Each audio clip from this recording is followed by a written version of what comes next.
আসসালামু আলাইকুম। সারা পৃথিবীর সকল মুসলমান ও ধর্ম বর্ণ নির্বিশেষে সকল জাতিকে পবিত্র ঈদুল আজহার শুভেচ্ছা ও ঈদ মোবারক। বাংলাদেশে রাত পোহালেই পবিত্র ঈদুল আজহা উদযাপন হবে। পৃথিবীর অনেক রাষ্ট্রেই আজকে ঈদ উদযাপন হয়ে গেছে। বাঙালি এবং তথা বাঙালি জাতি ধর্ম বর্ণ নির্বিশেষে যারা পৃথিবীর যে কোনো প্রান্তেই বসবাস করেন সকলকেই ঈদের শুভেচ্ছা। আমরা পরিবারের সুখের জন্য দেশ বিদেশ করি এবং স্বাচ্ছন্দ্যে রাখার জন্য পরিবারকে অনেক কষ্ট করি।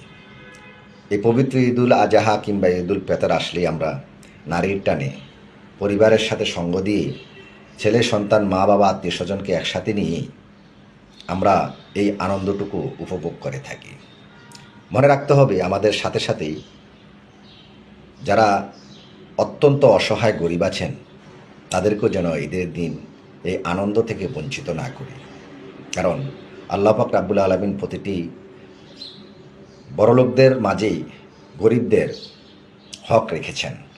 অতএব এই বিশ্বাস নিয়েই আমরা যেন সকলেই এই পবিত্র ঈদের দিনে একসাথে মিলে সবাই